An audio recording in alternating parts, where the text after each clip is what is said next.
In the year of 2022, there was a lot of ups and downs regarding the Boston Red Sox, but we start to look forward to 2023 and give our New Year's resolutions for the Red Sox. You are Locked On Red Sox, your daily Boston Red Sox podcast. Part of the Locked On Podcast Network, your team every day.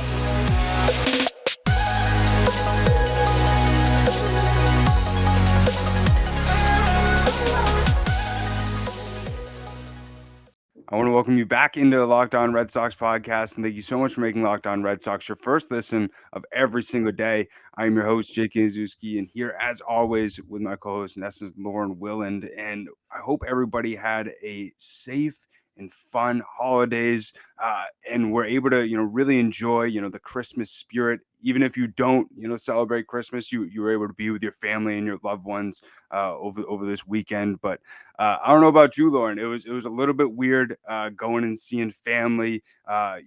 Obviously exchanging, pleasantries, exchanging, what I've been up to lately, and then when I bring up this podcast, I go, it's been a tough month for the Red Sox, and do you want to talk about it? I'm like, no, not really. No, and it's been a tough year for the Red Sox, and I'm glad to close the chapter in 2022. Hopefully 2023 is better, but it's funny. I was talking to my uncle, and I just looked at him. I was like, "Man, the Patriots suck, don't they?" And he's like, "Yeah." And we started going back and forth about their last couple of games and just how this season has just unfolded terribly for them. And then we shifted to the Red Sox, and I'm like, "Yeah, I don't." Yeah, I don't want to talk about the Red Sox. Like, it's bad. It's bad. And it's funny too, because majority of the time, like my parents will get me like tons of Red Sox stuff for Christmas because they know, that's I'm wearing it right now. That's some of the main stuff that I wear. But all I got was Red Sox chapstick. Did you get anything Red Sox? No, I got a lot of Bruins stuff though. Oh, okay. So that's, we have the Winter Classic coming up. Mm-hmm. The Celtics are doing fine too, but the Bruins are just absolutely crushing it this season. So it's fun to actually have a team in Boston that knows how to win and knows how to build a team. So that's been fun to watch, but a lot of Bruins stuff and a lot of like household stuff. That's what happens when you get old or get older. Mm-hmm. That we got nice pan set for Christmas. I was like, this is awesome. That's awesome. Yeah, I just got like, I mean, now that I'm getting to the point where I can just buy stuff by myself. It's not really like I give my parents or my family a list of here's Right. what's on my Christmas list. Here's what I want Santa to get me. And now it's just sort of like we know what to get you. Here's some money. Yeah. But it's been a little bit weird during with the holidays starting to come up and the new year starting to flip over. Things have been relatively quiet, not only regarding the Red Sox offseason, but just overall Major League Baseball offseason. Outside of the Carlos Correa sort of physical debacle, not only with the Giants, but now with the Mets, it seems like things are a little bit silent. And, after, Justin Turner being signed by the Red Sox, nothing has really been rumbling, it seems like. And, as most fans sort of expected after Xander left, we expected, the front office to sort of pick things up, but that just hasn't really been the case. No, and like you said, it's been quiet throughout the league, and I kind of expected this through the holidays, probably through the new year. Hopefully, the first week of January, maybe things start to pick up. Maybe we see some trades, some other bigger signings. Maybe we get clarity on the Carlos Correa situation because that's just probably the biggest story of free agency right now. Just that two mega deals that he agreed to.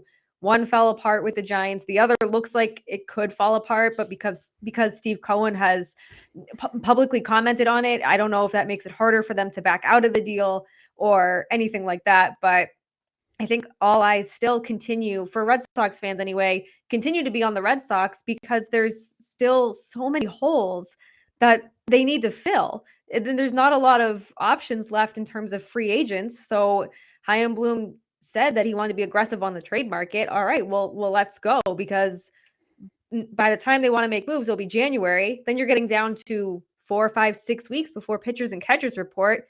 Get this team built.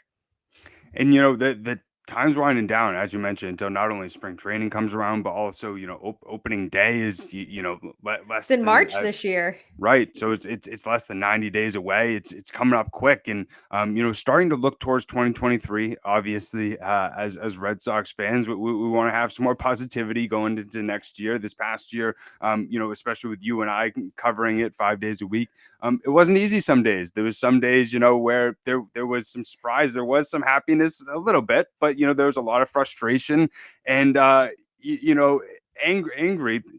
a little bit, or letting out some of um, the unknown of what really is the future towards this team. And so, really starting to look towards the New Year's resolutions. We know that, most people, have these New Year's resolutions, don't always keep them up until the end of January or so. Hopefully the Red Sox can keep some of these and start to give fans a little bit more clarity on what's to come going on the depth chart for 2023. But to start off, I think, where fans need more clarity than anywhere is the middle infield. Who is going to play shortstop or who is going to play second base starting on opening day? Now, it's going to be Kike Hernandez as shortstop. Is it going to be Trevor Story? And then that begs into question, who's at second base? Is it going to be Kike or Arroyo? Are they going to do an outside signing? That's the big question. Yeah, I mean, that's as soon as Bogaerts left, it left a major hole in this team. I mean, we don't, that's just stating the obvious, but, there's a lot of questions about Trevor Story's arm and if he'll be able to really handle 162 games or close to 162 games at short. And then there's Kike Hernandez, where do you really want to move him out of center field where he's just had so much success and given you so much stability in that center field position, which yes, you did miss when Jackie Bradley Jr. initially, the first time he was traded, or the first time he played with the Red Sox. And he's just been so solid in the outfield where I just don't think you want to take that away. Like, go get yourself a shortstop, a legitimate certified shortstop. And there's not many people out there. We talked about that. There's not a lot of free agents left out there. And I mean, even if this Carlos Correa thing falls through with the Mets, I don't see the Red Sox going after him, just with the money that he's still going to get a lot of money, even if this falls through with the Mets. I can't wait till we stop recording and then it's going to be official as soon as we stop recording. That's happened so many times this offseason with us. But yeah, it's shortstop probably is the biggest concern for Red Sox fans, I'd say, one or at least top three biggest concerns with the Red Sox fans, because there are internal options, yes, but maybe you have better options. I mean, Marcelo Meyer's still years away. There is the trade market. We've talked about a few of them on this podcast, but there's just, if you are going to make that move, or if you've already decided on it, you have to come out and say that, because fans are waiting for this move. Fans are waiting for this trade. And quite frankly, I want to keep Trevor Story at second base and keep Kike Hernandez in center field in a perfect scenario, because we saw that Trevor Story was solid at second base when healthy. And Kike Hernandez, we could write a book about how good he was in center field last year, or in the year before. Last year he wasn't healthy either. But it's just, it seems so simple to go get a shortstop. And we've talked about this all off season. And I'm not in the front office. I don't do this job, but it's I know it's easier said than done, but what are we waiting for? Do you already have the answer? Or are you going to truly be aggressive on this trade market? Because it's almost 2023 now, and we don't know who the shortstop is going to be. Exactly. And I think, with the Correa situation, I'm very curious to see how that unfolds. It came out that it's a 55% chance that deal actually goes through with the Mets. But I'm also curious to see if if it all blows up in his face once again due to the 2014 surgery that he had on his knee. If he's going to look towards a shorter term deal to where he's a free agent once again at 30 years old, and hopes to see if he can get a Xander Bogaerts type contract, maybe not the 11 years, but, he's definitely going towards that over 10, 12 years. And, teams just aren't willing to do that with, the possibility of him getting injured and his long-term stability. So, if I think for the best chance for the Red Sox to actually get him, it would be a 2 or 3 year deal with a AAV of $35 million. But as you mentioned, that's really up in the air. I don't really see Chaim Bloom going towards that unless he really feels inclined, like he needs to make a move immediately, but we haven't seen him be that aggressive at all since he came over in 2019. But that's the big thing about Story is, his velocity, according to StatCast, the average Story through in 2022 was 76.1 miles per hour, which is the 10th worst of 70 qualified second basemen. And, it was also down from 79.1 miles per hour average when he was a shortstop in 2021. So that's the big question is how long is Story's arm really going to be stable and capable to be able to play an effective shortstop? And so, we mentioned, the trade candidates of, Willie Adames in the past. You could also talk about Ahmed Rosario and Paul DeJong, but also Gene Segura and Elvis Andrus are still in the free agency market. I wouldn't be surprised if they try to go after Gene Segura. I mean, he's not a lot of money. I would expect him to, get around $8 to $10 million. But at this point, you're paying Justin Turner, $8 to $11 million at 38 years old. And so that's one big thing that I'm curious to see how they really fill it. Is it through free agency? Is it through the trade market? We also saw Joey Wendell come up as expressed interest, but we all know that they're the interest kings. So who truly knows? And, especially with Wendell, played for the Rays when Bloom was with Tampa Bay. And, he's reportedly holding a big return from Miami. So I'm curious to see sort of how it all plays out. But this is something that you definitely want to know by mid to end of January. So then you're really able to plan for what is going to be the duel at middle infield. Yeah, and I mean, the Red Sox went from having a really strong middle infield to having no idea what it's even going to look like in the matter of months. So there definitely needs to be something done sooner rather than later. I know we've had some commenters on YouTube said that they're interested in Gene Segura, just like for the reasons you mentioned. He'd come cheap and he can do the job. So I think I would hate for the Red Sox to make a signing like that or make a trade or any sort of move now just because they feel like they have to, or because they waited so long that you have not the worst of the crop, but you don't have the best of the crop anymore. So there's a reason that Elvis Andrus and Gene Segura are still out there as free agents. It's not because they're bad players. It's just because there's better options out there. But the Red Sox may just have to go get one of those guys because they waited so long. They thought they were going to sign Xander Bogaerts, with those big air quotes. But yeah, the middle infield, you need stability there. And right now they just don't have that. And, the shortstop position for a long time prior to when Xander Bogaerts came over to the Red Sox or got caught up in 2013 was a massive hole. I remember, Steven Drew, Marco Scutaro, they were just stopgap sort of bridge players that, the Red Sox just signed waiting for, a younger prospect like Xander or, more of a big money player to come in and, fill that spot. And, third base was the same exact thing before Devers came along. I remember Will Middlebrooks at third base. They even tried Xander a little bit at third base. And, third base could be, another open hole if Devers potentially walks away after this season. And, that's the next New Year's resolution that I wanted to talk about. And this is a subject that we've talked about for, over a year now is extend Rafael Devers. And, with, all the reports, I know you spoke about this a few days ago from the June Lee report that they're galaxies away. And this just feels so identical to like what we were talking about. Like I literally had deja vu, like writing these notes that, we talked about Xander Bogaerts with this same exact stuff. And, you can bring it all the way back to John Lester. He's a name that we've brought up multiple times with Bogaerts and Devers is, you really have to start to cement a narrative that you are going to lock up and also treat your homegrown talent well, because that's one thing that, not only with how they treated Xander Bogaerts, but now how they're treating Rafael Devers, this isn't going to, bode well for them trying to sign not only free agents in the future, but sign homegrown talent in the future, because you are showing other players out there that you aren't going to take care of them, not only financially, but also in the way that they deserve to be according to their value. Yeah, and I get it. MLB is a business at the end of the day, but you look at other teams who have gone out and spent the money to make their team better. You see other teams locking up their homegrown talent. The Atlanta Braves come right to mind when it comes to that kind of stuff, and how they're able to just get the players or keep the players that they know fans come to the ballpark to see. So the whole Rafael Devers thing, it at the end of the day, we can sit here and say it needs to be done. And just like we said with Xander Bogaerts, like it needed to be done.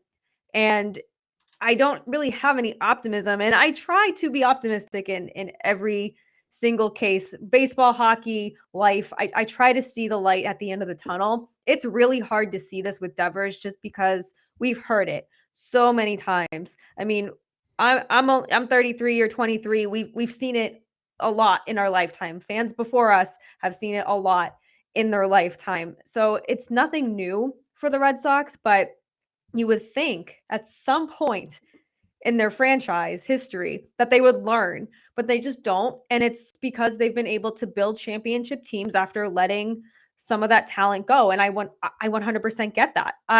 Very much enjoy having the 4 World Series championships to look back on.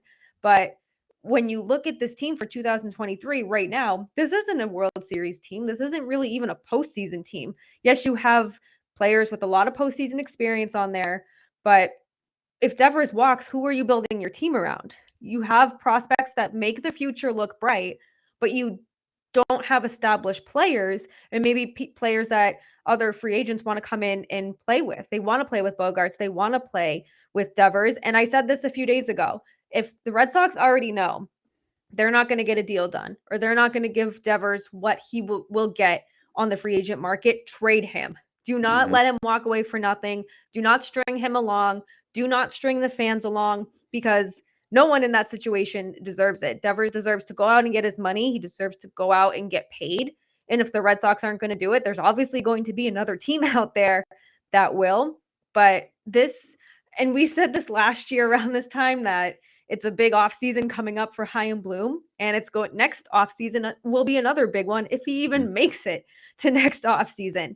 But Devers is now he's the number one priority. And of course, they're all saying he's front of mind. We want to get it done, blah, blah, blah, blah, blah. We've heard this so many times. So for so many years with so many different players. I don't think Devers is going to be any different. I hope he is. Of course, I hope he is. But you just see how, like you mentioned, how homegrown talent has been treated, and they've been lowballed with offers. And I don't necessarily think Mookie was lowballed. I just think that, yes, he would have stayed for a little more money, but I don't think he was necessarily lowballed with $300 million.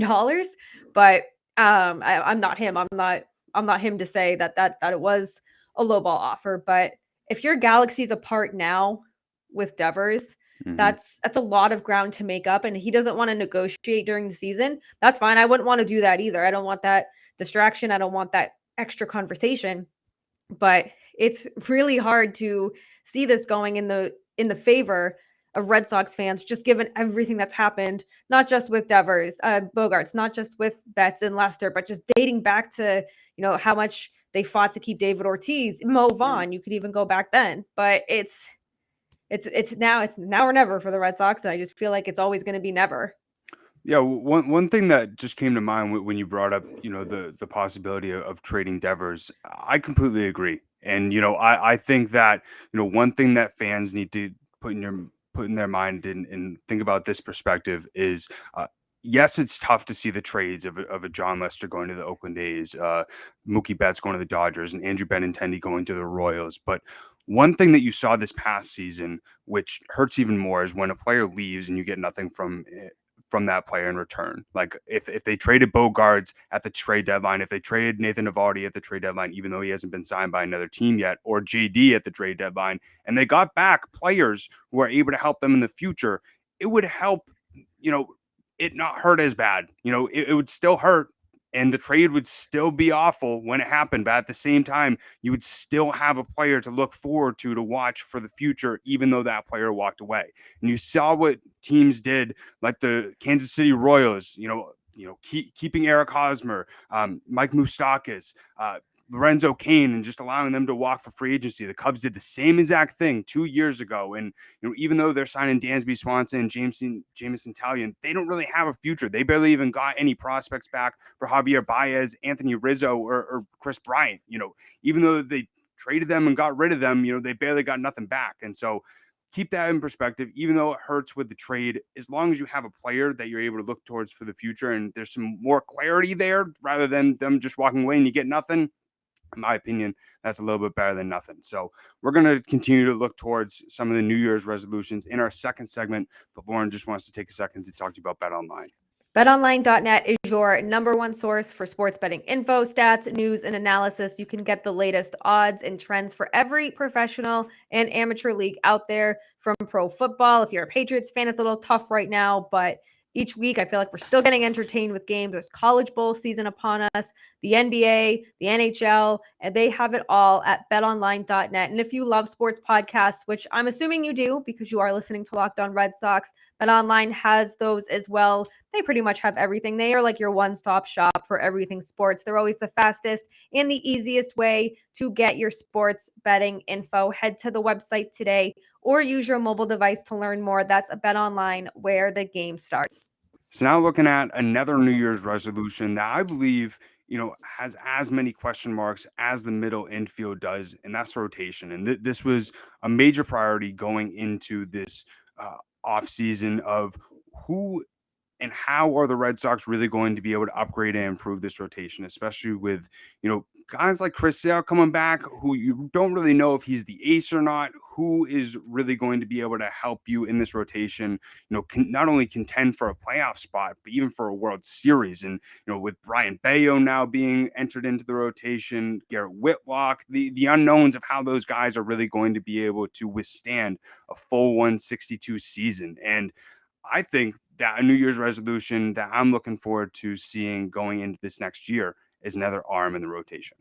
They 100% need at least one other arm. And we saw at the beginning of the offseason that they were talking about a multi-year deal with Nathan Eovaldi, and it still hasn't happened. I don't know if that's good news or bad news. It's probably bad news, but it goes back to what you said in the first segment. Why wouldn't you trade him if you knew that if you weren't going to re-sign him, at least get something back for him at that point?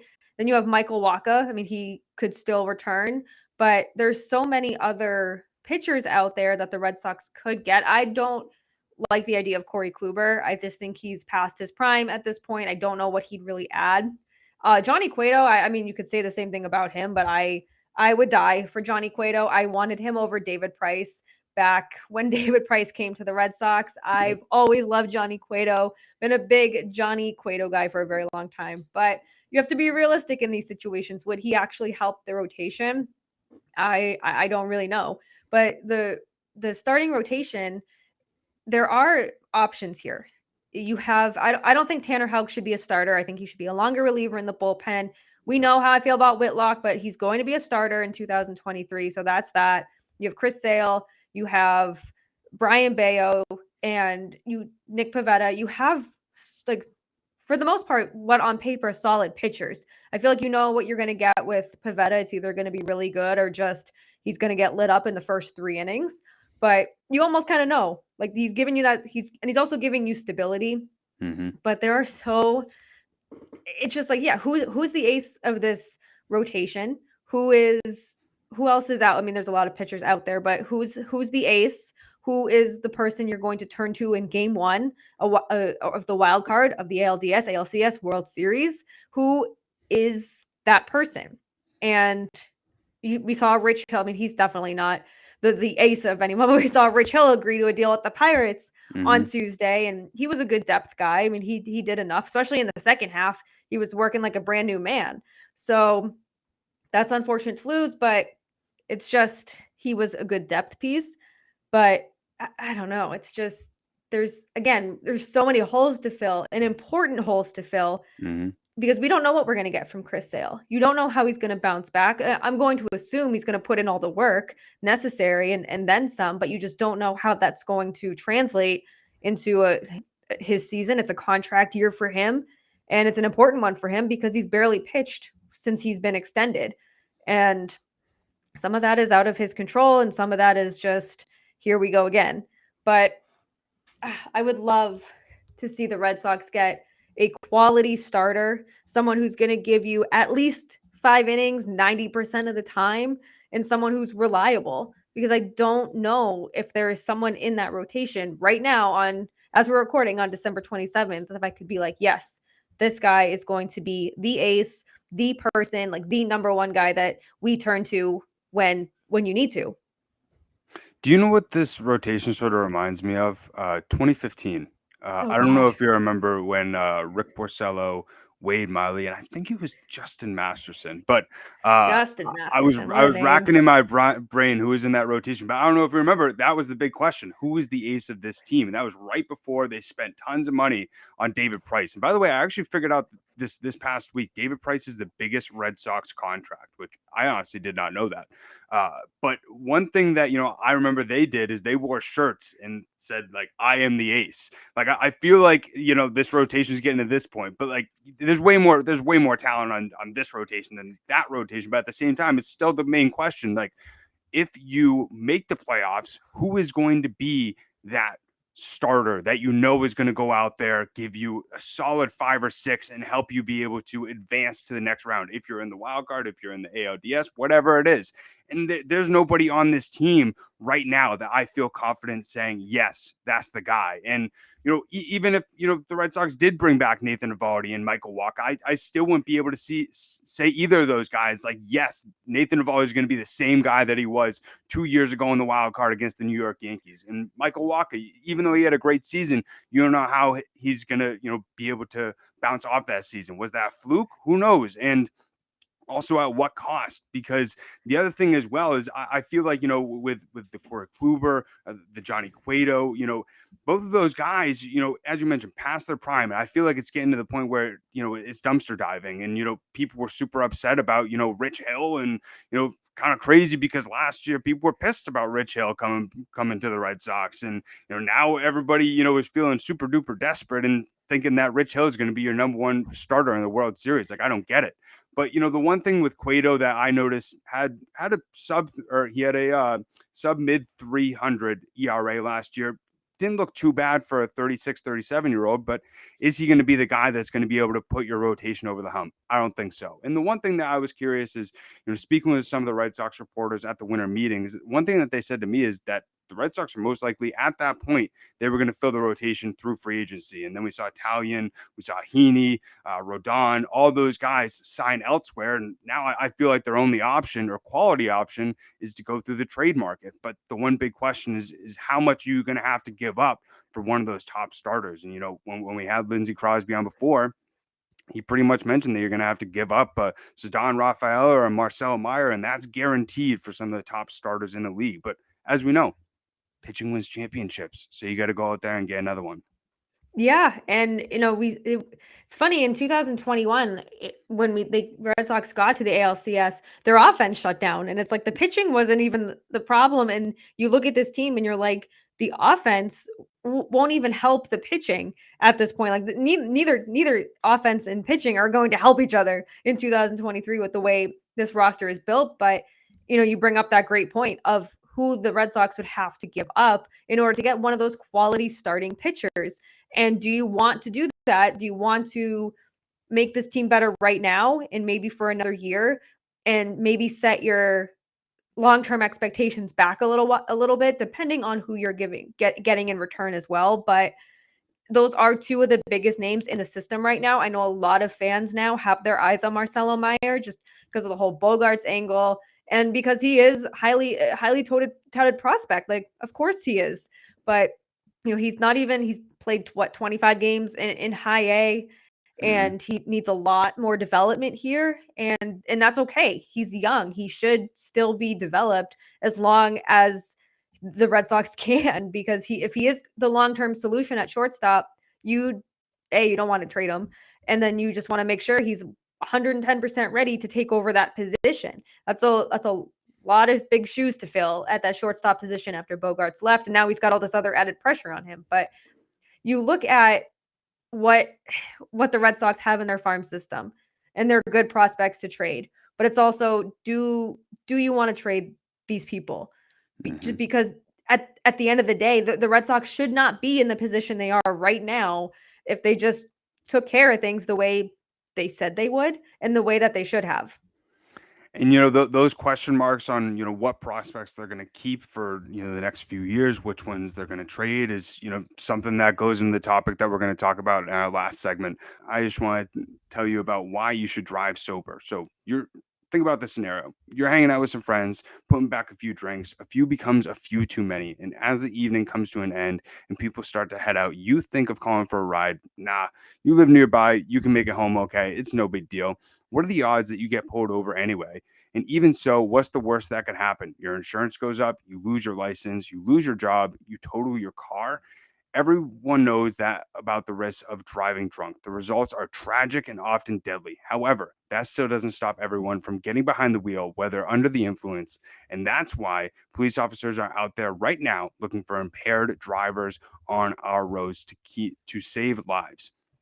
So if you think that you're okay to drive after a few drinks, think again. Play it safe and plan ahead to get a ride. It only takes one mistake to change your life or somebody else's forever. So drive sober or get pulled over. Now, looking into what is the future of this team? That is, I believe, the biggest question that all Red Sox fans are thinking about, worrying about. I think that's the perfect way to end our New Year's resolutions on we want a plan. You don't need to give us a whole blueprint of, we're going to do this, that, just some sort of clarity and security for fans to know that there is going to be a winning team year after year, like Chaim Bloom said, that there was going to be consistent winners. Now, I've seen a lot of people on Twitter say, he just needs to tell us exactly what he's going to do. Then we're going to believe him. Well, if they do that, then every other team's going to know what the heck they're going to be doing each and every single year. And you can't do that. And we've seen Chaim say, I can't show my hand. I get that. But at the same time, give fans some security and some clarity on what's going to be happening in 2024, 2025. Now looking at the free agents for after this season, we got Devers, Kike, Paxton. Justin Turner has a player option. Wouldn't be surprised if he takes that. Matt Barnes has a club option. And then our best friend, Ryan Brazier, is also going to be a free agent in 2024. And then also looking in 2025, there's Chris Sale, Alex Verdugo, Nick Pivetta, and Christian Arroyo. So if you look at this depth chart right now, after 2025, there's pretty much nobody who's signed. And so starting to think about what does the future look like, it's pretty questionable at this point. Yeah, and you said it like a plan, some transparency even would be nice, not even just for 2024, 2025, but for 2023. But yeah, I mean, you look at the players who have those options, who have expiring contracts, and it's just like after 2025, there's a possibility that is it every player from the 2018 World Series will be gone. I think I don't quote me on that, but I think that's how it's going to go, or that's the way it's even looking right now. But and it's just after next season, you look at James Paxton. I mean, everything's going to depend on what he can bring to this team. Like Turner, I would again depending on his season, but he'll probably pick up his own option. Barnes, that's going to depend on what he does. Brazier shouldn't even be on the opening day roster, but that's another uphill battle to climb with the Red Sox. And these are like Devers. I would even go as far to extend Hernandez for another year or two. But in 2025, it's Chris Sale, Verdugo. You mentioned those, and I think if Red Sox fans look at this and Chris Sale were to get extended before Rafael Devers, I think there would be a lot of angry tweets out there and a lot of angry words for Chaim Bloom in this front office because there isn't really a plan. They thought they had a plan. They said they had a plan, and maybe it's those prospects. Maybe it's the Rafaelas of the world, the Myers and the Brian Matas of this farm system that they're really counting on. But it's really risky to put all your eggs in one basket over prospects because you truly don't know what you're going to get from them. Even when they are big league ready, you'll have to wait 2 or 3 years to really see what you're getting out of these specific prospects when they're playing full time at the Major League Baseball level. So no, I'm not saying go out and sign Chris Sale for 3 more years, but lock up Devers. Maybe extend, like I said, Hernandez for another year or two. Keep the players who are making your team better and don't just count on the guys you have in the farm system because you don't know how they're going to pan out. So a lot of question marks, But I think Red Sox fans feel like they're pretty easy to please. They just want that transparency. They want their homegrown talent, and they want a competitive team. If they're competing, then they're watching fun baseball. But when you're not putting a good product in the field, it's going to be a long 2023, and they can't sit there and be like, oh, well, we did our best. We gave our competitive offers, because no, you didn't. And you have no plan after right now. You had no plan at the trade deadline, clearly, and you still have no plan right now. So a plan needs to be top priority, top resolution, and then transparency needs to be plan A1.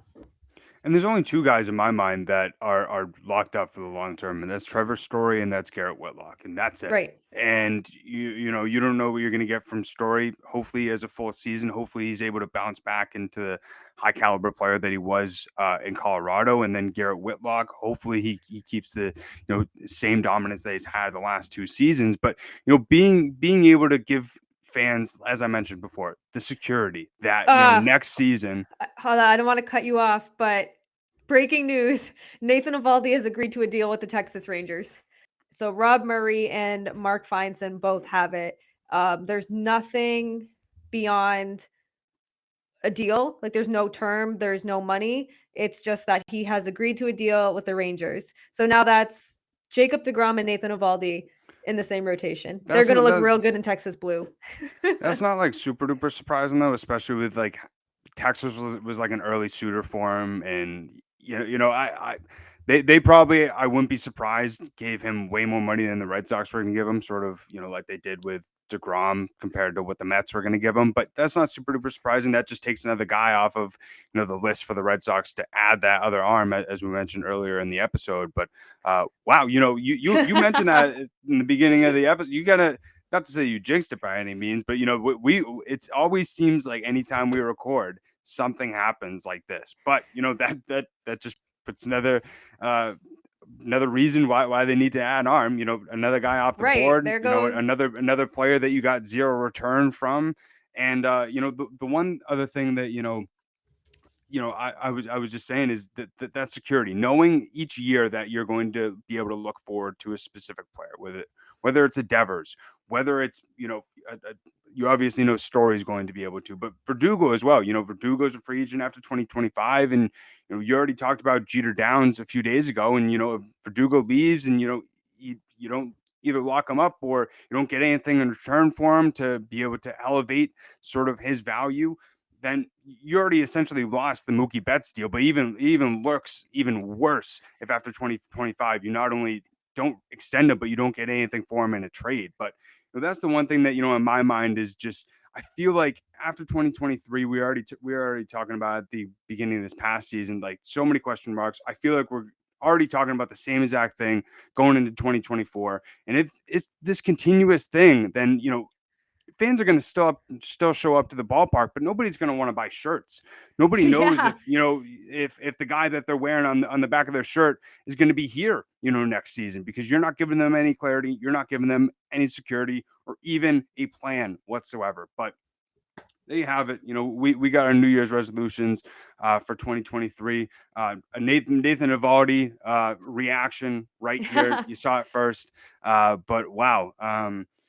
Things continue to get more interesting for the Boston Red Sox, as there's only 3 more days left in 2022. But I just wanted to say, we're gonna do an episode tomorrow, doing a Q&A and really reflecting on the 2022 year. But really appreciate everybody that took the time to listen to us each and every single day, as difficult as this season was for the Boston Red Sox. But we're super excited to continue to give you great content each and every single time we hop on this podcast going into 2023, and also hoping to make 2023 even better. But greatly appreciate everybody tuning in as always, and for making Locked On Red Sox your first listen of every single day. Now make sure to check out Locked On Sports Today, the biggest stories around the sports world in 20 minutes or less, plus instant reactions, game recaps, and Locked On's take of the day. Locked On Sports Today. It's available on YouTube and wherever you get your podcasts. Also, make sure to follow Locked On Red Sox on Twitter. It's LO_Red Sox. Myself at Jake Iggy, and also Lauren What's up, Roxy? Also, Lauren at La La La, 3 Laws, Lauren with 4 R's. But we greatly appreciate everybody tuning in. As always, maybe we'll see Roxy have a Twitter account sometime soon. But we will see you guys and talk to you guys tomorrow. We'll end it how we always end it. Let's go, Sox.